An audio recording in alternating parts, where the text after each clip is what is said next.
What's up, everybody? Welcome to this week's LUMIX Live from a new, partially finished studio. We're not 100% there yet. The lighting's not there. It kind of looks a little dark behind me, but we're getting there. By next week, I'll have everything, kind of up to date, and hopefully you guys like the new setup.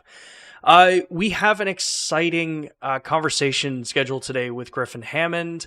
We're going to be talking a lot about the GH5m2 and some of the background of who Griffin is and all that stuff. So we're going to get to that in a few minutes. But I want to welcome everyone who has been joining us for the last over a year at this point, and more importantly, maybe not more importantly, but importantly equally, to introduce all of the new people that are joining us on these LUMIX live streams. This is our weekly broadcast where we interview and have conversations with filmmakers, photographers, and industry members to talk about the tech that we all love. If you've been here before, you know the rundown. If you got questions for Griffin or myself, make sure to tag at LUMIX Cameras before your questions so we can see it on my side and we can address it.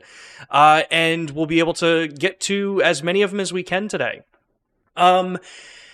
We will also be doing showing some video throughout this session. I will drop links into the chat as to where you can watch the full high quality version that doesn't go through the YouTube kind of compression and all that fun stuff. So you're definitely going to want to take a look at these, and preferably you're definitely going to want to take a look at them on an HDR TV if you have an opportunity to, because there's some really cool stuff we're going to talk about with that. As the normal reminder that I make, we have the LUMIX Pro services in the United States and abroad, so if you are a demanding professional or someone who just got a camera and want to make sure you have that extra peace of mind, make sure to get yourself registered for LUMIX Professional Services. Our red tier is a free level, gets you in, gets you the 3-year warranty, gets you just the platform to make sure that service is taken care of in the event that you have an issue with your camera.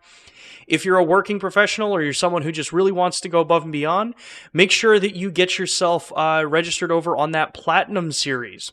The Platinum Series gets you that 3-year manufacturer warranty. You get all that fun junk with it. You get all that fun stuff with it. But more importantly, you get a direct hotline in with our service team and our support team. So you have a phone number that you can call in with us. You get an awesome welcome kit with a Peak Design customized strap for LUMIX Pro services. You also get gear loaners, should a repair take longer, and discounts on out-of-warranty repair stuff. So it's a really, really cool service to make sure that you're getting yourself set up on. We have that available here in the US for Red and Platinum.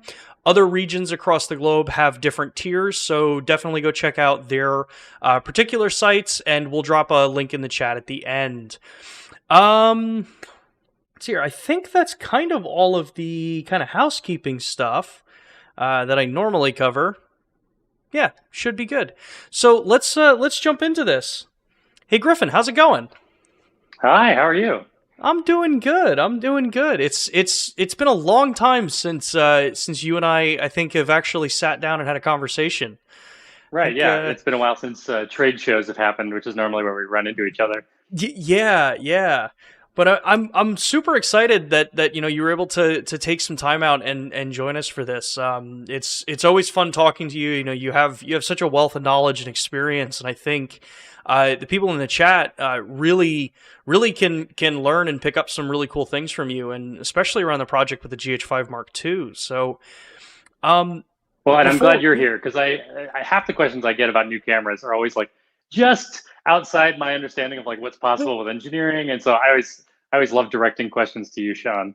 Yeah. Well, hey, it's all about synergy these days. I was just on a meeting this morning, so synergy was a big like a big word used during our meeting, so it's kind of stuck in my head today. So before we actually get into the conversation and talk about the project, the camera, can you give everyone kind of a background as to who you are, what you do, and yeah. Yeah, I'm a documentary filmmaker. I currently work at a company called The Recount, where I do a lot of political journalism, and not just political journalism, but stories, all sorts of video stories that I produce and host and edit. And I also have been a freelance filmmaker. I've done a lot of work for some clients. I do work for Panasonic occasionally. I'm hired sometimes to work with a new camera before it comes out and shoot something and make sure the camera works. And So that's been a fun experience to get to do that. And I speak at a lot of trade shows. Yeah, I'm just I've branded myself as a documentary filmmaker, and I like working with. I've been working with LUMIX gear since I think 2010. I bought the GH1. Yeah, that was one of the cool things because back when I was up in Newark and we were getting ready, I think we were getting ready to launch the GH5. I remember sitting in a couple of meetings with Matt Frazier, who's a regular on LUMIX Live here, and he was like, "Hey, you guys, we really got to take a look and connect with Griffin Hammond. He did the documentary Sriracha, and he could be so beneficial to talk to and kind of figure out how this camera works." And that was, I think, the first time I ever met you, and it kind of was just so clear how well kind of organized you were in what with the production and all that kind of stuff. And it's been really cool to see how much we've been able to do things with each other company wise and just kind of grow these things out and provide new products that hopefully add benefit to your work. So well, yeah, I shot Sriracha on the GH3, and it was a great camera. That was a 1080 camera, and then I got the GH4. And yeah, I think somehow in my making videos about the GH4, I kind of got on the radar of Panasonic, and it was great that we were actually able to like formally work together on the launch of the GH5. And I honestly remember when you came to the office and we were doing that whole meeting, you came in and you brought us some Sriracha, and I was like, I've never had this before. I was like, all right. So obviously we're here to talk about the GH5m2. So the new addition to the series, that obviously, for a number of GH users, we've covered this in the last two streams that we did, the announcement stream and then last week's kind of in-depth talk about the camera. There's a lot of people that have been looking at this camera saying, why this over the GH6 when we know that the GH6 is coming down the line? And hopefully by the end of the conversation today, it kind of points out maybe a little bit of where this camera's kind of strengths are and your experiences shooting with it. Before we go into the questions and that side of it, I want to actually play the piece that you shot for the launch here, for those that may have not seen it yet in the broadcast. And as a reminder, I'm going to drop a link in the chat where the high quality HDR version will be. So let's take a look at Griffin's video.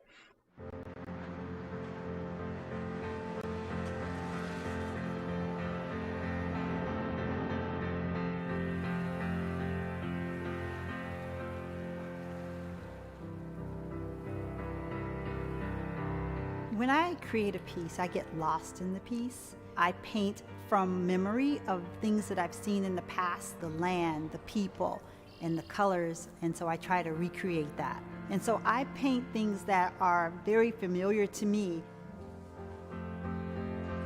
Born and raised in Chicago, I go back to my childhood, and many of our friends would just go and sit on the lake to be inspired. Just the energy that you get from the skyscrapers. Often my work is a combination of painting and sculpture. I like to use texture as an exclamation point. I try to paint in depths because there's layers in everything. That texture, that grit feel of my sand, the variations in the color. Creating something three-dimensional is important because you want to see beyond just the surface and see the movement within the piece. The energy that I'm trying to express is very rarely captured on camera perfectly because there's so much that you get from different angles, the shadows. It always ends up better than I thought, and watching it evolve is part of the joy of it. And it truly is cathartic. That same lift that I receive in the creative process, the end user gets that transfer of energy. I believe art is for the viewer. It's for people to enjoy. When it's in someone's home, they get to live with it, and it changes their perspective about the world, and it just makes them feel good.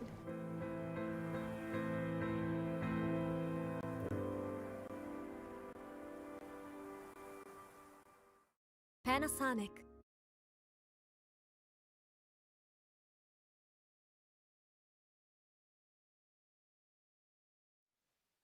All right. So that gives everyone kind of a look at the piece that was created and, kind of already seen a couple of questions about it. So, And we should probably note, I imagine it's because we're watching it on live, it was probably playing back at like 1080, 30 frames or something.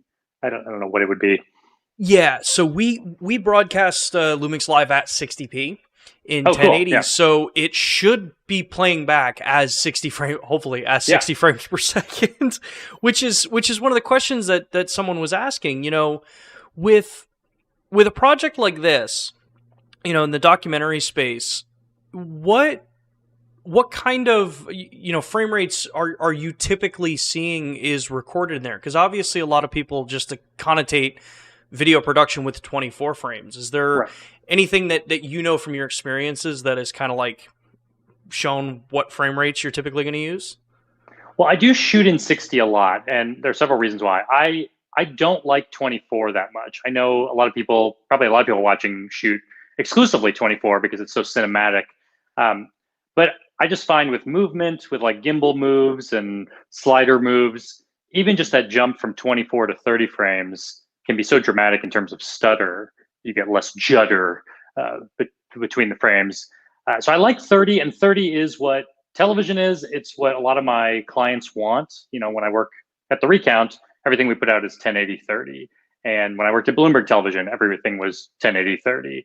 And so I always kind of hate shooting in 24 and trying to conform it to 30. It doesn't look great. And then I love shooting 60 because you can either just cut the frame rate in half and it plays pretty well, or you can go to slow motion and it looks beautiful. Or sometimes I have clients that actually want the work in 60. And Panasonic always likes to see 4K 60 because when you take it to a trade show and put it on a TV, it looks very immersive and beautiful. And I know some people, when they watch 60 online, I think sometimes it looks better on a TV than it does on the internet. But if you're not expecting to see 30, sometimes people are, or 60, sometimes people are like, this looks weird. It's like too realistic, or it's like looks like a soap opera effect. And that's really just your brain playing tricks on you. Like you've learned over time that movies look cinematic, and some of that is like a slow frame rate. So when you see a faster frame rate, your brain is like, what is this? This is not a movie. But I do think that 60 captures a lot more detail and a lot more movement. It's literally twice as much information per frame. And so there's a lot of detail that you can capture in that. And so it's great for, maybe not for making your very cinematic masterpiece, but I think for telling a story about something that really happened, 60 is a really fun frame rate to shoot in. Yeah, and I think too, when it comes to looking at the different types of content that are out there, so there's documentary work, there's for broadcast work, there's obviously the YouTube stuff that we're doing these days. Looking at saying, hey, 24 is the only frame I'm going to shoot, or 30 is the only frame I'm going to shoot, I think is maybe a little too closed off of a look, because there are so many instances where the educational side, if you're doing instructional videos, or you're trying to show someone on a computer, how you do photo editing, how you do video editing, how you demonstrate a product or show people a piece of equipment, 60p just does get a lot sharper looking footage. It's easier to see detail. Things aren't just mushed out because of the blur. So it's kind of cool that all of these projects, especially the Chicago piece that you did, I loved seeing it in 60p because there was so much of the texture in the art pieces that if it was in 24 would be kind of, at least the way I feel it, would be kind of like smudged a bit. Like you wouldn't see as crisp of kind of detail there. So that's right. I mean, one of the films I did for the launch of the GH5 4 years ago, this film called Hand Cut, it has all this like ice chipping happening in it. And to your point about motion blur, if you are following the 180-degree shutter rule, which these cameras will let you just dial it into 180, if you're shooting 24 frames a second, that's gonna be a 1/48th of a second shutter. If you're shooting at 60, you have a 1/120th of a second shutter. So it's a much faster shutter in 60p. And so I mean, literally, when you're seeing an ice chip flying through the air, it's the difference between like, do you want it to be blurred this long, or do you want it to be blurred this long? And so the detail really does come through. Yeah, and there's a couple people also pointing out too. Obviously frame rates aren't the only thing that we're going to be talking about today, but it is one of those points that comes up whenever we do these videos, because we did the other two videos that were produced, I believe, were in 24 frame per second, because it's the more cinematic feel, the more kind of storytelling thing there, and the point being that looking at the project, looking at the goal that you're going to go for, can determine what frame rate you want to shoot in. And as people are pointing out in the chat too, let's face it, television and technologies that are out these days for editing software, that are out for display technologies for the actual monitors and TVs, have gotten really good at mimicking 24p motion cadence. And you can still shoot 60p and just use a 360 degree shutter if you want a really long kind of blurry motion effect, or you shoot faster and you get more of a staccato sharp effect. So understanding what your goal is and knowing what frame rate's going to end up benefiting you, I think is a really cool thing. And that ties into the fact that the GH5m2, while it's not necessarily, say, a revolutionary update over the GH5, still carries all of those capabilities that the original GH5 has, and will continue to have, because, newsflash, when a new camera comes out, your old camera doesn't just shut off. But it I honestly adds... can't believe it's been 4 years since the GH5 came out, because it's still super capable camera. I pick it up every day. I'm using a GH5S right now to shoot this. I use a GH5 a lot because I like the in-body image stabilization.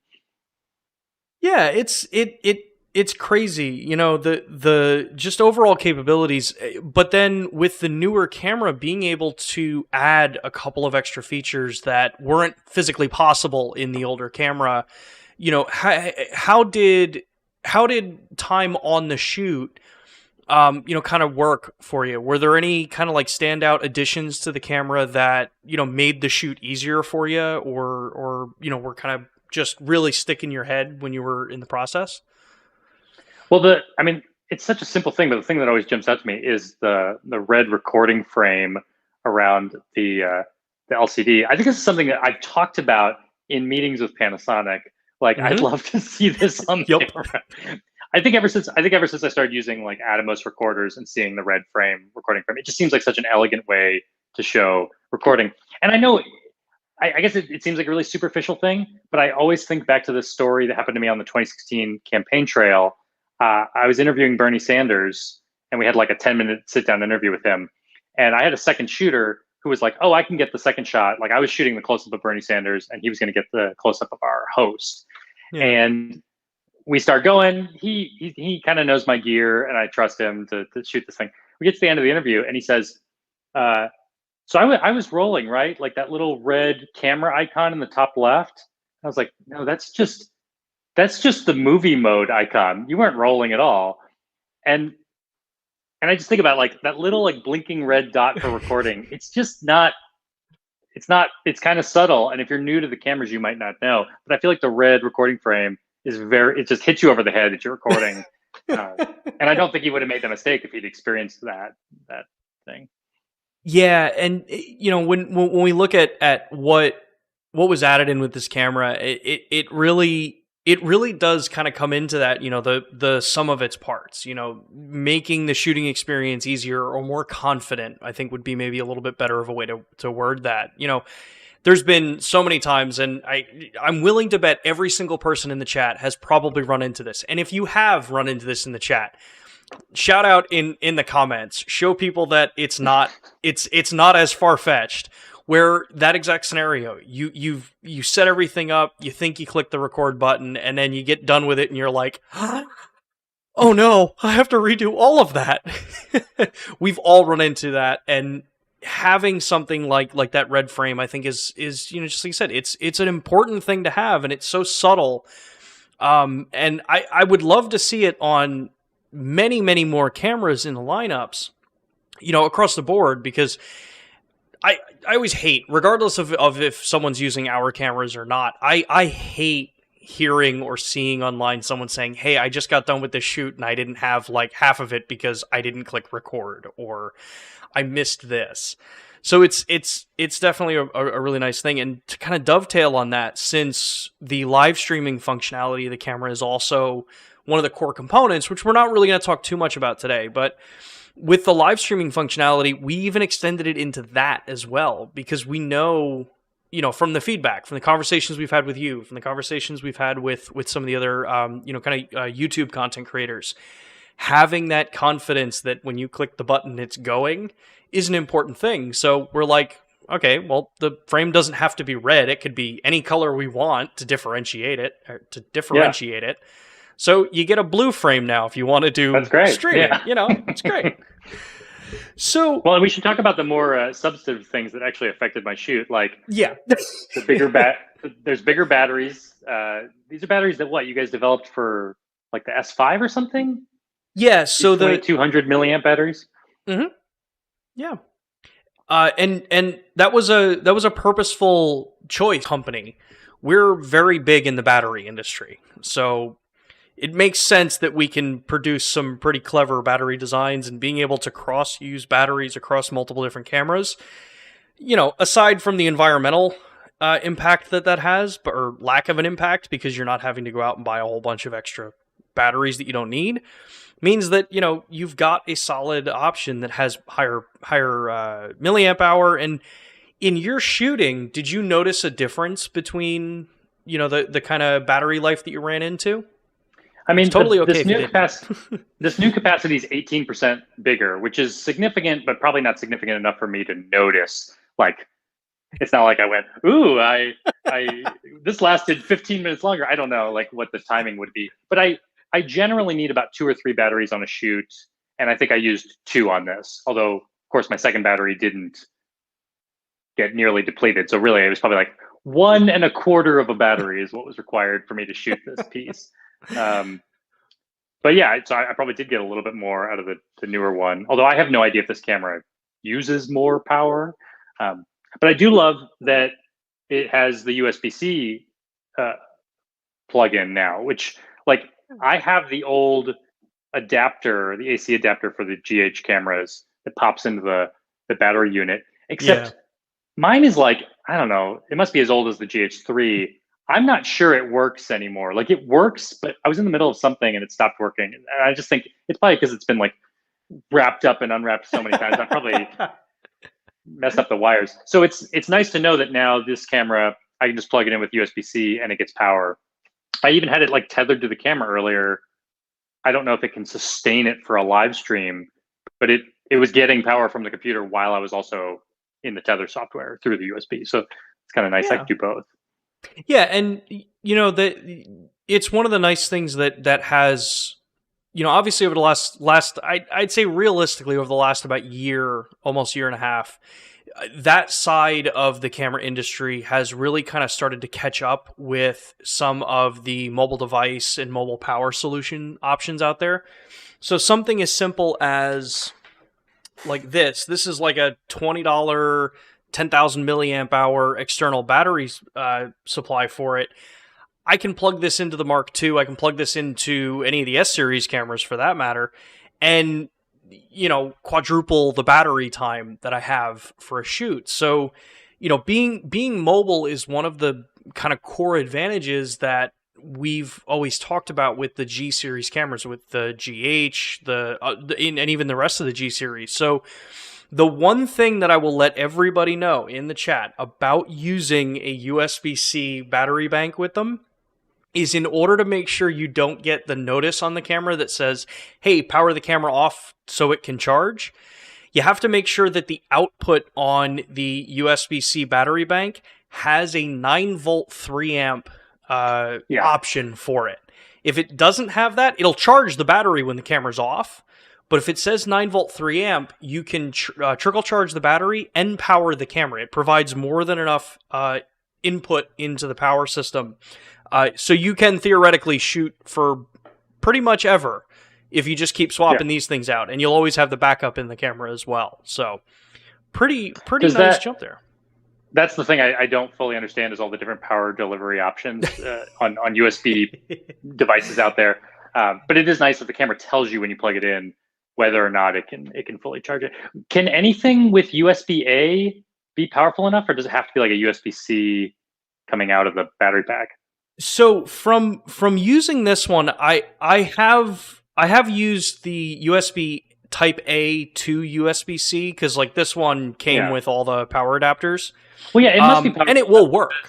Yeah, it must be because the adapter that the camera ships with is a plug-in wall to the wall, kind of like a iPhone adapter. It's plug into the wall with an USB-A out to a USB-C, and that charges the camera. So you get a AC adapter with the camera now, essentially. Yeah. The one thing I'd say with the AC adapter with the wall wart part of it is that it isn't designed to sustain while shooting. So that one is perfect. It may not be designed for it, but I tested it, and on a battery that only had 1 bar left, I plugged it into the wall and I ran it for an hour just rolling, and it stayed alive. So it gave it enough, I guess. Yeah, and it's all of that is just that difference of whether it can sustain the power for it or whether it's going to also be charging. So know that like with these cameras, you've got so many ways to keep power to them, knowing that with mirrorless cameras in general, this isn't a 100% every camera's like this, but in general, battery performance in a mirrorless camera typically is, not as forward as something that's using larger, like what we use in the BGH1 is the VBR style batteries that are like 8,600 milliamp hour kind of things. Yeah. So knowing that you've got all the different power solutions is a pretty big point there. Let me jump in real quick and see if we have questions in the chat while we're going here. Looks like you guys are pretty quiet in questions today. Well, lots of comments. We should mention the other thing that this new camera enabled me to do, which is the mode that I shot this film in. You'll have to. I don't know if it was even possible on the GH5. I was shooting. Well, I don't think it was. I shot this film in C4K 60, so the like full 4096 by 2160 4K at 60 frames a second. Which could the GH5 even do C4K in 60? So one of the core improvements with the new camera and the new processor that's in it is the ability to do that Cinema 4K 60p and more importantly at 10-bit. Now it's 420 10-bit, but you're able to do 10-bit internal. I think on the GH5, the original one, you had to go external and it was UHD 4K. Yeah. So there's some new modes here and I could shoot 10-bit color. And this is the first time I've shot anything in HDR for an HDR delivery. So I took advantage of 10-bit color, shot it in Vlog. We took all that dynamic range and edited it in BT 2020 is the color space for HDR. And then I color corrected it, but don't have enough experience with that. I also don't know how. It's like the camera's ahead of the like YouTube technology. I don't even know how to upload HDR to YouTube yet. But Photo Joseph knows how to do it, and so he prepped my file and made the little like embedded LUT that goes inside the. I guess it's in the metadata. So when you upload it to YouTube, YouTube knows I have an HDR file. I can play that back. That's the one that I made, but then we added a LUT so that it knows how to play it in SDR, which is what we were watching here on the live stream. Yeah, and that's something I think for a lot of the people in the community that are starting to look into doing HDR content, because let's face it, it may not be standard yet, but it's coming at a very quick pace. The vast majority, or actually pretty much everything that I've seen that's come out on, Netflix and Amazon Prime and HBO Max and all of these different platforms, they're all pushing HDR. That is the standard. You have to be able to capture information so that it can be mastered in HDR. But for anyone that's going into this, one of the catches that you have to be aware of is if you load HDR content onto YouTube and you've got it set right, and YouTube has very clear recommendations online of like, hey, it's got to be this color space, this white point, all that kind of stuff for it. The part that most people don't realize that you also have to be able to provide an SDR grade or a LUT for it, so that if you're watching it on an HDR TV, it looks the way the filmmaker wanted it to be displayed at. Yeah. But then for everyone else that's watching it on a standard display, if you show that on it, it's going to look dark. You're going to have like weird blown out highlights and clipping and color shifting and stuff. So like, I suppose you don't have to do the LUT, but you're just trusting YouTube to like make its own SDR version, which is not going to look great. Exactly. And one of the challenges for making this film is, I mean, my iMac here is not an HDR screen. Now, granted, Final Cut, I edited in Final Cut Pro 10. It had some pretty good, I can't remember what it's called, like tone mapping, where it's editing in HDR and it's presenting it to my SDR screen and eyes up in an appropriate way. So it looks a lot better than what YouTube tried to do. But to check my work, especially because I'm new to this, I was like, am I even doing this right? Am I grading it right?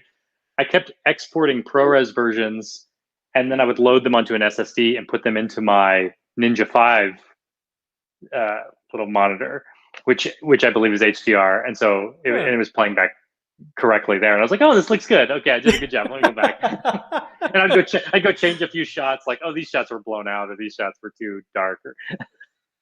Yeah. I mean, that's actually that particular kind of workflow about, having to take a look at, say, wanting to be able to edit and deliver in HDR. Now, granted, I'm a PC user, so that means that the best suite out there for PC for color grading is going to be DaVinci Resolve, but I'm primarily a Adobe Premiere editor.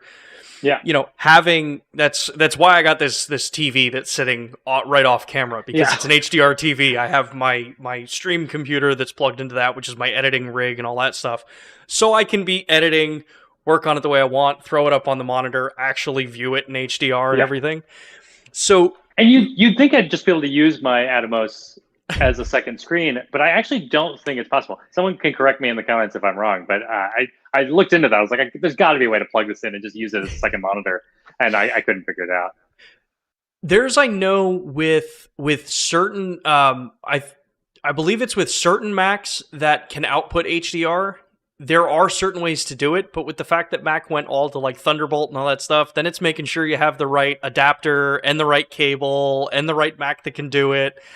It's kind of crazy, how much you have to go into, getting a true HDR. And HDR displays are not standardized. I mean, they are standardized on different levels, but they're not standard across. You can walk into your local store and be like, I want that HDR TV, and know that it's going to be the right quality for you. Right. Well, that's what made me the most nervous about making a film in HDR, is just knowing that, like, even if you follow the kind of the rules of grading it properly, I just know it's going to end up on some TVs where it's like completely blown out. And like, there's going to be some TVs that are like, that claim they're HDR, but like really don't have the range or something. And it just mashes it down. I don't know. So when working on this, because that's actually like, I think a really good point to kind of touch on is, a lot of the stuff that you've worked on, a lot of the content you've created, a lot of the videos and the production that you've done, I imagine has been in more of the broadcast standardized color spaces, right? Yeah. So I've shot a lot of projects in Vlog, but I'm generally editing in a BT 709. Is that the right one? I'm saying that right? Yeah. Color space. Yeah. In the Rec 709 color space. So when you actually went into shooting for the project, knowing that HDR is going to be the end goal, how was there any change in your process at the actual time of filming? Obviously the prep and all that stuff's a separate thing, but how did your approach to actually filming for dynamic range and stuff like that and color change, or did it change at all? I mean, it made me a little bit less afraid of, of range. A lot of this production was shot with a huge backlit window, kind of like the one behind me, happening. But I still wanted to make sure I was just following proper filmmaking rules. Like, let me make sure my foreground subject is lit well enough. So I brought in lighting where I needed it. Sometimes I was relying on natural light. But yeah, generally I was just trying to, I figured at the end of the day, if I just shoot it right, as it right down the middle, give myself room to grade, I'll be good. And yeah, I was happy with how it turned out. So there's a couple people asking some questions in the chat here, and I know when you and I were prepping for this conversation, we talked about it. And we knew this question was going to come up, and that's about autofocusing. And yeah. I know your take on it, I think, is fairly unique compared to a lot of the people that are going to be in the chat. So how was working with the camera on set with autofocus? Did you use it? Well, yeah, this is always a weird question to answer because I use autofocus, but I don't use it in the way that you're asking about. I always, from like the moment I've ever used these cameras, I've always kept continuous autofocus turned off because I'm a filmmaker that doesn't like to see focus change during a shot. I don't even do rack focuses. It's just not my style. I prefer to move the camera into focus maybe, or let something move in and out of focus in the frame. Even now, I just have this camera locked down on this focal plane of me and the camera. And that's how I like to shoot. So, but I don't turn off autofocus. I don't want to be in manual because that's also hard on a little screen. You're going to get things out of focus all the time. I've learned to really trust the push to focus on this camera. So I always have it set to that like square push to focus mode, the single area mode. Yeah. And at the start of every shot, I push to focus. But then once I start rolling, continuous AF is turned off. So I couldn't judge the continuous autofocus during this film because I didn't use it. I have been messing with it afterward. And I will say, like I was actually just doing a test today. I will say it seems like with the 12-60 lens, which is one of the kit lenses, it seems perfect, the continuous autofocus. I have a little bit more trouble with actually this lens that I'm shooting on with right now, the 25mm f1.4. Yeah, it works, but it hunts a little bit more. It's not always perfectly in focus. This one seems to be dead on. So I'm sure, is that the case that some of the lenses are better than others? Yeah, and that actually kind of goes right into one of the points with it is that, with the announcement of the GH5m2 and the GH6 and that 25 to 50mm that we kind of announced, we also announced that lenses will be getting a firmware update that's going to support some of the new features that are in the Mark II. And that main one being the linear focus and the ability to change the focus throw. Right. And that is on a relatively specific set of lenses that have the hardware to do it. The cool thing is, the 25mm 1.4 Summilux, the version 2, so we released an updated version of it. Yeah. That is going to be compatible with it. And one of the things that I think people will notice is that when the new update comes, it's scheduled for the lenses in this month, actually. So I don't know exactly when it's going to come out, but it's scheduled for June. That's going to bring a lot of the lenses up to date with the new system, the new algorithms, the new focus design with the Mark II. So some of those lenses should see an improvement there. The 12-60s that are with the GH5 Mark II, typically in the launch kits that we get, which are the camera and a lens, they're usually matched on like the current firmware or the versions that support the capabilities. So in a lot of times, we get an early feel of how the performance is going to be. And the time from when we announce it and the time when it's in, the community's hands, the lenses get firmware updates and everything gets brought up so that by the time anyone walks into a store, picks it up, goes out and shoots, as long as you're working with the lenses that are on that list, you're going to get the experience that a lot of us are describing. Yeah. Well, we should mention that this camera, not only does it have improved autofocus, but it actually has more modes than the GH5. Like it has all these Yes. like animal detect modes. And what's cool is in addition to like the face tracking mode, I said that I like to shoot in the single area mode. It lets you add face tracking to the single area mode, or to several of the modes. It looks like. Yeah. So you just have more flexibility in how you track and what modes you're using. Yeah. So that's kind of I think the part that a lot of people hopefully kind of understand with the Mark II is that it took all of the things that the GH5, GH5 Classic made so awesome, and it just refined them. It brought it up to speed to the current series. And I know that there were a couple people commenting in the chat like, hey, this just looks like a firmware update. Why, can the GH5 get these updates? And if you've watched any of the launch that we did on the 25th and the conversation that Matt and I had after that, or the video that I did last week where we talked about the actual tech specs of it, it legitimately, the 5 has hit a wall, which is why there's a new model. The Mark II, it's got a new processor. That's what enables us to do things like the Cinema 4K 60p at 42010 bit internally. It's what gave us the ability to do the improved autofocusing system. The autofocus modes that you were describing, those are direct carry downs from the S series.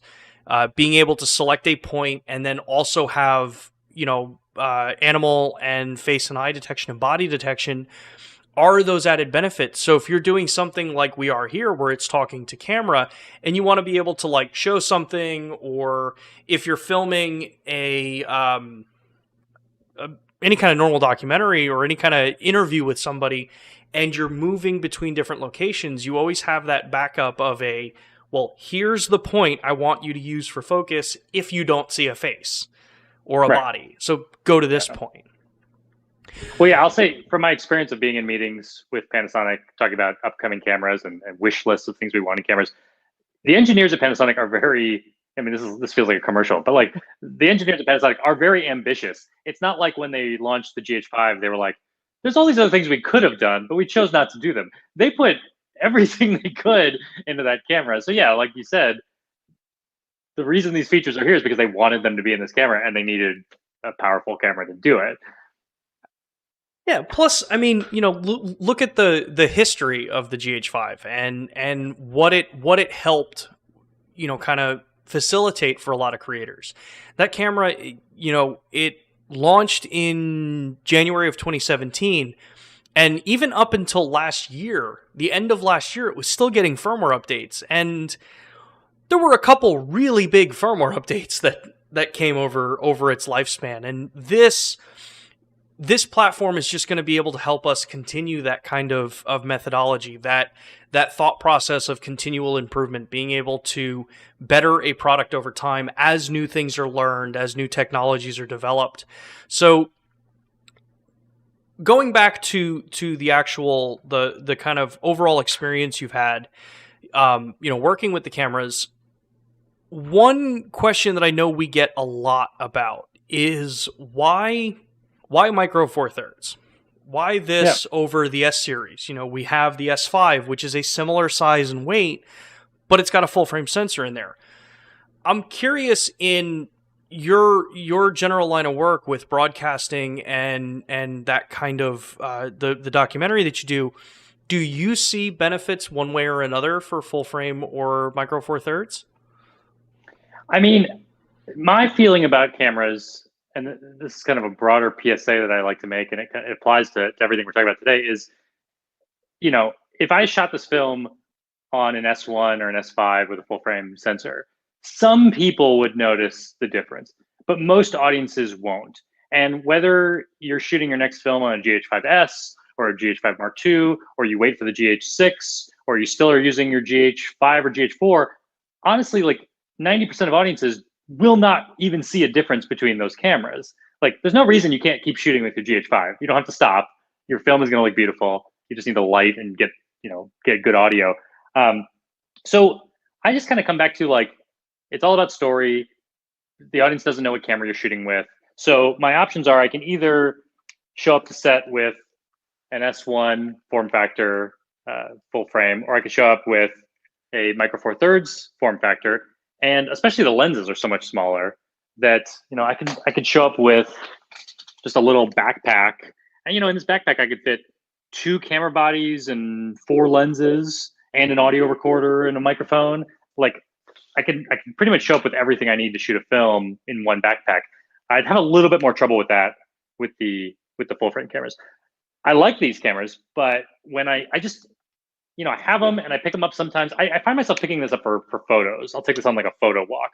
But every time I'm packing up to go on a shoot with a client, I always find myself picking up the smaller form factor because I just know it's going to be less work to carry it around, and I'll just be quicker and more nimble. And I love the lenses I have for it. Oh, yeah, and ultimately, that's I think a good point for everyone to remember is that getting out there, creating work, whether it's a documentary, whether it's a fine art piece, whether it's a passion project, whatever it is, use the equipment you have because you're going to be able to do it and the quality's going to be there. There are scenarios where, you want to be able to make sure that you've got the full range available in your camera for it. And I think seeing the piece that you shot being exported out in HDR and displaying and fitting into that full color space, which is really the next generation of where content is going to be normalized to be delivered, shows that the Micro Four Thirds cameras still have a very strong position in the market for video creators. And that point about, always want, kind of gravitating towards the GH series and using the S series for photo. I think a lot of people that carry both lines probably have a similar feeling there. If that's how you feel in the chat, let us know. It's the whole purpose of a lot of the conversations we have and the community that is here is, to kind of help broaden everyone's kind of view and show, like, as we talked at the beginning, 60 frames per second isn't necessarily everyone's cup of tea, but there are a lot of cases where it actually really adds to the narrative that you're trying to show. And 24 does the same, 30p does the same, although 30p kind of, balances that nice little midpoint line there for it. Yeah.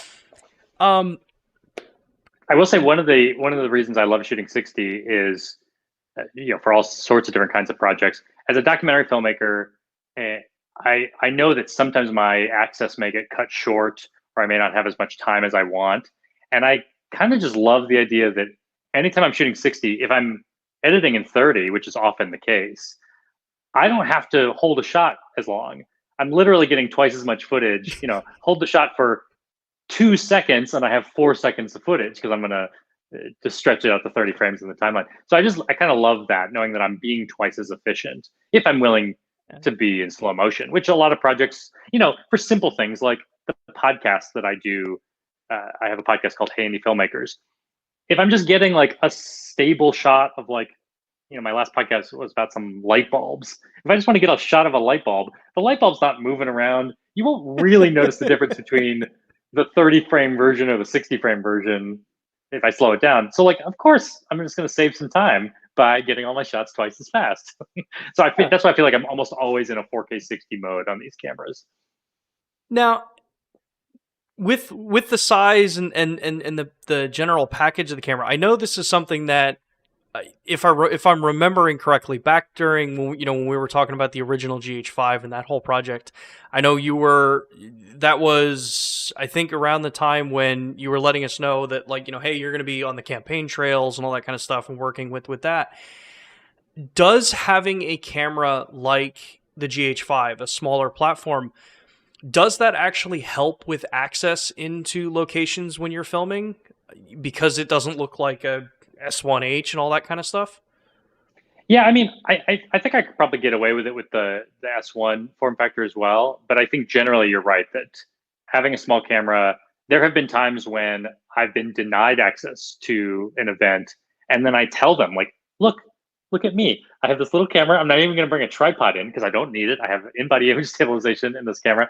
And they've let me in because they realize like, oh, you don't actually need to be on the risers where we've run out of space and we have all these giant broadcast cameras. You just want to stand in the crowd somewhere. And yeah, I do want to stand in the crowd. I want to get a different shot that doesn't look the same as every riser position shot. I even have a behind the scenes film or behind the scenes video I made about my experience on the campaign trail. And one of my tricks that I often do is so many campaign events happen in like high school gyms. Oh yeah. And because they're a big space, and a lot of towns have high schools, a lot of small towns in Iowa where they do campaign events.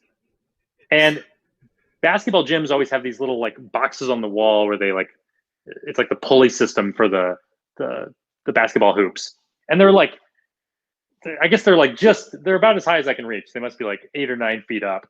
And I've found sometimes when I don't have a tripod, I can just throw a camera on top of this box and it clears everyone's heads in the crowd. It's a great way to just get like a locked off shot of the talent, the candidate doing their speech. And then I can run around in the crowd with my second GH5 body and get a different shot. And then I just know I have that coverage and it's not going to be obstructed without having to bring in a tripod and all that. Yeah. Those are the kinds of things I can do. I also, I use like this. I use a lot of these little like clamp kind of mounts, just these little tiny mounts, and they work pretty well with the small GH form factor that I can really just mount a camera anywhere. Yeah.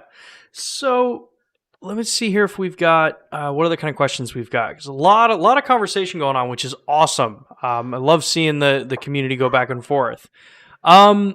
So there were, where was the question here? A couple questions that I want to address for some people. One of them was, will the GH5m2 have tap to focus, which I assume is the little AF box on the back, which I can say yes. I'm sure you had experience with that. Yeah, I mean that's the mode I'm shooting in, the single area focus. I don't usually touch the screen. I usually just half press down the shutter and let that box focus. But in that mode, if you just tap, it also focuses. Yeah. So let's see here. So we've got earlier about greater or 360 degree shutter. How does the camera behave when 60p at 1/50th? So 60p at 1/50th would be that's close to 360 degree, right? No, it's the other way. Other way. 60p at 120th of a second would be 180 degrees. That's right. Yeah. 150 would be an even faster shutter. So yeah, changing your shutter speed like that, if you're not using shutter angle, which the camera has, which makes this infinitely easier to do any of this stuff.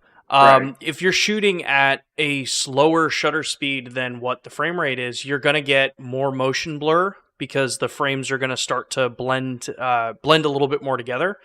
You can. I'm curious if can you even go slower? I mean, my experience with these cameras has been if you go to like a 1/30th shutter and you're in 60 FPS, the camera will start rolling 30 frames a second because it can't. Yeah. There is a point where you hit where basically you're recording half of the number of frames because each frame is basically exposing for 2 frames worth of video. So you get some weird artifacts if you start to go way too slow. So that's why anyone that's looking to shoot with either a slower shutter speed to get more of a blur effect, or if you're shooting faster to get more of a staccato look, put the camera into shutter angle. It's going to make your life so much easier, way less headache, especially if you're someone who jumps back and forth between 60, 30, and 24 frame. It has saved my brain a lot. So yeah, I don't mind shooting in that's one of the settings you can change it between seconds versus angle. And I've shot in both over the years. I mean, for a long time, these cameras didn't have angle. I think, what was it? Maybe the GH4 or 5 added angle. I can't remember. I think it was a GH4 with a firmware update. Yeah. So I grew up on these cameras not shooting with shutter angle in my mind. So I'm okay doing it either way. But it is nice that when you're in 180 degrees and you switch modes, frame rates, it just switches it for you automatically. Yeah. Let's see here. What are the questions? And I like to stay in 180. I know some people are probably using their shutter as exposure. that's where I bring in ND filters. I like to try to stick with a 180-degree shutter for almost everything I do. And if I want to be darker, then I'm actually using a ND filter on this lens right now. I have my 25 millimeter open up to f1.8. And with the amount of light that I'm throwing on my face right now, that would be way too bright. I think I'm at ISO 400. I'm at 180-degree shutter. And so I've put a 3-stop ND filter on the lens. So it's 8 times darker right now than it would be. Let's see here. Okay, one of the questions from Ruckus was the color grading outsourced for the film by Griffin Hammond? I did it, but then Photo Joseph checked it and adjusted a few shots because there were some cases where I went a little bit too hot on the color grade. And then he also prepped the LUT file to make sure that YouTube could create the SDR version correctly. So I like to think that I did 85-90% of my own color grading for this project. Well, and for Ruckus, who's asking that question, that's one of the challenges that you look at when, that we were talking about a little bit before with HDR grading. Unless you've got the full capabilities and the full suite available to you for color grading in HDR, there are going to be times where, on the display that we're looking at here, everything looks great, it's cool, but then when you load it into something like YouTube, it could throw some things through a loop. And that was one of the things I know when we were looking at it. YouTube's conversion from HDR to SDR was doing some wild things. So when you're working in that process, it's something to just keep in mind. You want to make an SDR LUT that can be side-loaded with it and embedded into the file. And if you're looking into doing that, YouTube has information as to what the file needs to be, how you need to put it in there, so that you can make sure that the footage looks the way it kind of should set up. It adds a whole other weird layer of talking to clients. Like, you can imagine a client being like, this looks terrible. And you're like, okay, first we need to troubleshoot. What are you even watching this on? Like, I don't even know I don't know, are you watching the HDR version or are you watching the SDR version? Like, it does make it more difficult to try to figure out how people are consuming your work. So let's see. Any other questions here? To explain question, shooting in 50 hertz flicker, but not wanting 1/100th of a second shutter and needing 60p specifically, but never sure if it's okay. Not 100% I like sure. This question. Okay. I think I understand what this question is getting at. If you have lighting that flickers, often it flickers at 50 hertz or 60 hertz. If you're in Europe, it probably is 50. If you're in the US, it's probably 60 hertz. And this actually happens to me with Hue lighting. I have some Hue smart bulbs, and they flicker like 1,000 times a second, I think. And so I think it is okay to match your shutter speed to eliminate the flicker. Like if you're shooting 60 frames a second and you're getting flicker because this is a 50 hertz thing or it's 1,000 hertz or something, normally you'd want to be shooting at 120th of a second. But if that's causing flicker, going to 1/100th of a second shutter, if that eliminates the flicker, which it does in my case, I've been shooting some stuff that way. I don't think you're really going to notice the difference between 1/100th and 1/120th of a second in terms of motion blur. I suppose there'll be a little tiny bit more, but especially for a shot like this, where it's just like someone sitting there. I think I've actually been shooting my podcast recently in like 30 frames a second, but at 1/100th of a second shutter to eliminate some flicker, and I don't think anyone notices. So I go for it. I think flicker is worse than like weird motion blur. You should do what you have to do to get rid of flicker. Yeah, and that's a good trick to know, is either your frame rate or your shutter speed can match the flicker to get rid of it. It doesn't have to be both. So you can shoot at a weird frame rate as long as your shutter matches the flicker, you can get rid of it. Yeah. And it's one of the nice things with the cameras and the extension of what the GH5m2 has. Like a lot of our newer releases that we've had out, being able to go in and change either synchro scan on cameras that have synchro scan in there to get really fine tune control, because by default, like I have a GH5S that I'm using, which is the camera that Griffin's watching me through. And then I have the BGH1, which is the camera that the community's watching me through. Both of these cameras I have set in shutter angle, but because I use Elgato key lights here, and when I have the lighting and everything set up here, they're typically the Hue LED bulbs. They flicker like crazy at 180 degree. But if I just click the shutter one move to 216 degrees, the flicker's totally gone, and no one's ever going to notice the motion cadence difference between 180 and 216 degree for this kind of shooting. Right, unless you start doing a lot of this. Even then, you probably wouldn't notice. Yeah.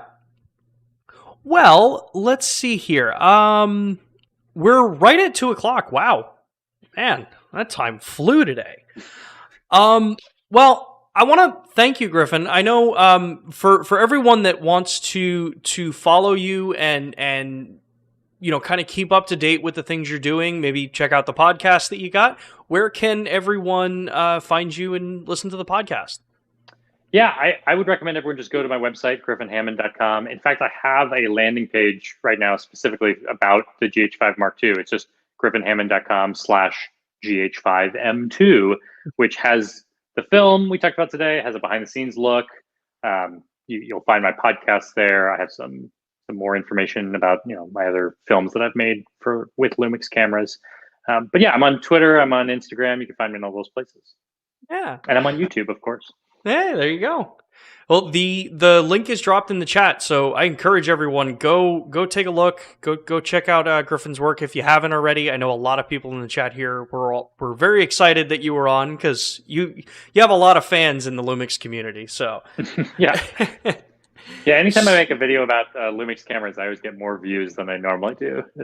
I mean, that's what people want to hear about. Yeah. Well. Awesome. I want to thank you so much, Griffin. I really appreciate you taking the time to join us today and get some of your insight and your feelings with the camera. Everyone, stick around for a few more minutes because I've got another really cool thing to show everybody here. So we're going to cut over to my camera, and there it goes. Hey, I did it right. Joys of a new studio set, you know, having all this stuff changing around. But as everybody knows, we just a couple of days ago, we announced the 50mm f1.8 for the S-series cameras. So what's very cool about this lens is I have one here. So everyone has been waiting so much for the 50mm to come out, or just any news on the new 1.8 series lenses. And the next iteration of the series is now out. At least we've announced it. And we announced pricing and all that stuff in the US. So I've got the two of them right here.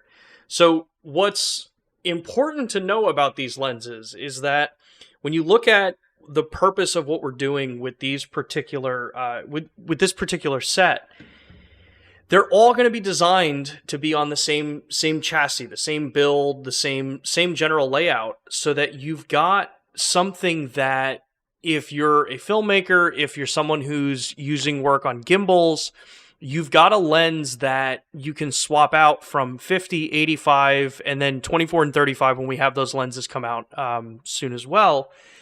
They're all going to be the same size, the same filter thread, which means that you're going to be able to share filters across everything, so you don't have to have multiple different, you know, kind of the specialty filters that are out there. But importantly, your balance is going to be the same when you put them on to, say, a gimbal. You're not necessarily going to have to rebalance everything and do all of that.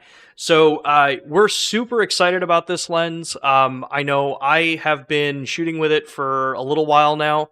And I will continue to do some more shooting with it, both photography and videography with it, because it's just a solid, nice, you know, compact, relatively inexpensive 50mm for the system, and you get that nice bokeh at 1.8. So I look forward to the lens actually getting out there for everybody, and you guys getting your hands on it to start creating some really cool work, because it is a nice balance for the times I want to bring my 51.4, the S Pro series lens, versus when I want to throw this on my S5 and have a nice compact, small kit that still gets me full frame, but have something that's, maybe a little bit more portable than lugging around the 51.4.